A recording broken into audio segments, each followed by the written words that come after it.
Now here's the last part, and this seems to be what makes it really work for you. And the last part goes like this. Hug, hug, hug. Have you got it?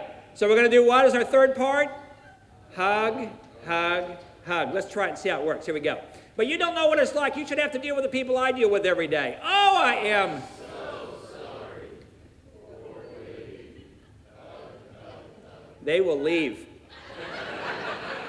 I had a person the other day say, Bob, what if they leave and go to a competitive dealership? Cool.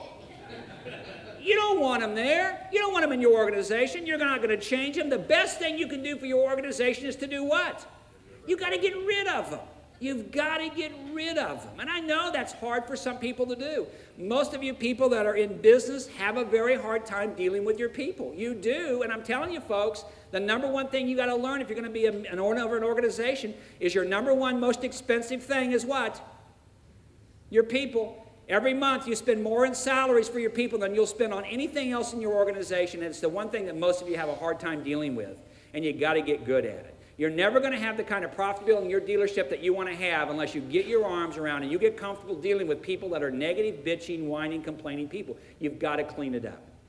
Because nothing else is going to happen. You can have a beautiful store, but if you got negative people in it, if you got whining people in it, I don't care what you spend on your storefront, I don't care how beautiful the grass is, I don't care how beautiful and clean the service department is, if you got whining, moaning, complaining people, don't want to come there.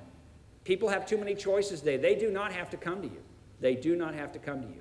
And so what you've got to do is create an environment where these people want to come into. And when they walk into your dealership, they want to walk in a place that is excited to see them there. Would you agree? And that's part of what we have to do, but you've got to clean it up a little bit. How many people in here has ever had a person that was a negative, whining person finally leave your organization?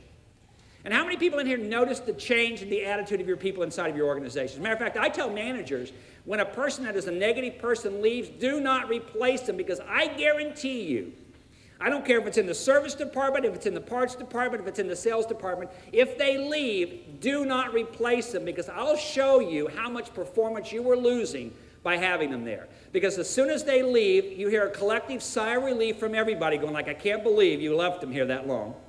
Shame on you. And then all of a sudden, everybody starts doing what? Picking up the what? Picking up the slack. And that slack, it's not because they're working harder, it's because you finally released that potential that was inside of them.